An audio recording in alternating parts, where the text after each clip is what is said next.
fa olom-boavidy ianareo ka dia mankalazan'Andriamanitra amin'ny tenanareo. Korintiana 1:1-20.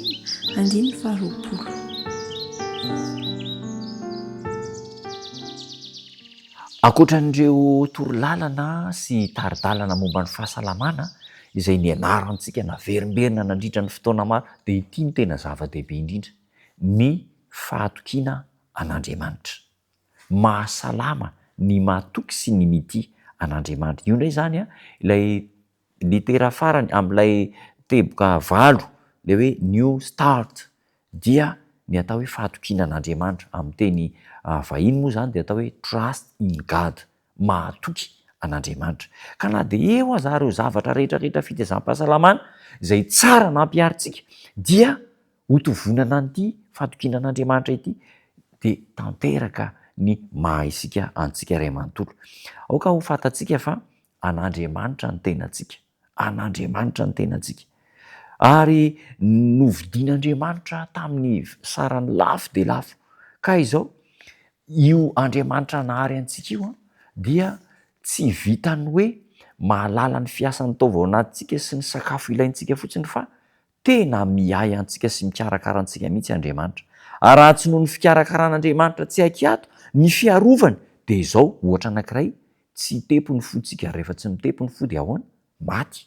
Vokatry ny fikarakaran'Andriamanitra sy ny fiahiny antsika dia izao manao ny asany ny ati-doha mba hasalama antsika. Ary rehefa tsy manao ny asany ny ati-doha, inona ny zavatra mitranga?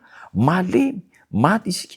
Misy faribolana zany ireto izay ampitaina amintsika mba ahafantarantsika hoe efa misy mekanisma miasa mihitsy ao anatintsika ao, ny ati-doha antsika dia mifeny vatana manontolo. Ny ati-doha zany mifeny vatana manontolo. Ary mba ho salama tsara ny taova rehetra dia tsy maintsy salama koa ny ati-doha. Raha marary ny ati-doha antsika dia marary ny vatantsika. Hitantsika voaporofo rehefa misy fahavoazana ny lohantsika dia marary ny vatana, malemy ny vatana. Ary rehefa salama ny vatana, raha zonona tsara, dia ho salama koa ny ati-doha. Amin'ny alalan'inona? Amin'ny alalan'ny rà mikoriana, ny rivotra madio no hasalama ny vatantsika. Amin'ny alalan'ireo sakafo hoantsika dia hasalama ny vatantsika. Dia inona ny dikany zany? Mihodinkodina, mifampiankina amin'ny taova rehetrarehetra eo ny vatantsika. Ny ati-doha miankina amin'ny fo, miankina amin'ny rà, miankina amin'ny fampiasam-batana, miankina amin'ny sakafo hoanina, miankina amin'ny rivotra madio, miankina amin'ny rano hosotroana, mifampiankina. Tsy misy hoe afaka mandeha irery zany fa mifampiankina ireo zavatra ireo. Ka ny tsy fisian'ny firindrana eo amin'ireo taova ireo dia mitondra aretina. Rehefa tsy mirindra ny fiasan'ny taova rehetra dia tonga ny aretina. Ary rehefa tonga ny aretina dia mampalahelo, mijaly, farofy, lany vola isika ary tsy ankasitran'Andriamanitra ny mahatonga antsika ho marary. Ankinan'ny aina sy ny fahasalamantsika zany ny fitiavana an'Andriamanitra. Nahoana?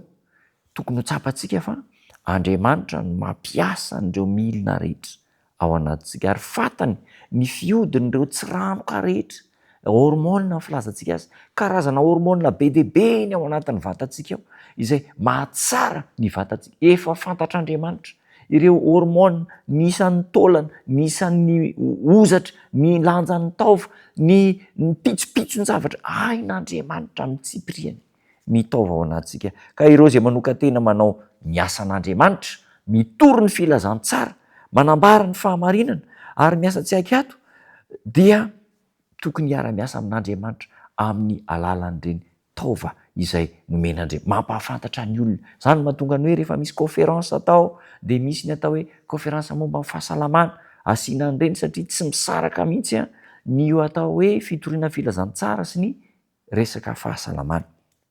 Ny fiantsoana antsika zany dia fiantsoana antsika sy ny fiangaviana antsika mba ho salama, mba hanana vatana tomady, dia ambony lavitra noho ny tombontsoa mahazatra eo amin'ny fitadiavam-bola sy ny fikatsahana fahaizana. Ambony lavitra, ary tokony ho katsahany rehetra ity hoe fahasalamana ity.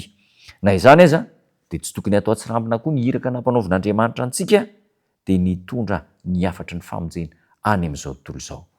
Ankoatra ny fanavoazana ara-pahasalamana, tsara ny matahotra an'Andriamanitra, ny mahatoky amin'Andriamanitra. Hotahiny tompo isika hampitoetra an'izany hafatra sarobidy izany dia hiaraka hivavaka. Tompo tsara misaotra anao zahay, menao hafatra lehibe sarobidy dia na eo aza ny fanavaozana ara-pahasalamana dia tsy misy dikan'izany raha tsy mahatsapa ny fitiavanao anay, ny famelomanao anay, ny aina nomenao anay. Ataovy tsapanay fa avy any aminao ny vovokaina mahavelona anay dia ahatoky ianao hatramin'ny farany izahay, ankatohanao hatramin'ny farany izahay. Amin'ny anaranao Jesosy tomponay, amen.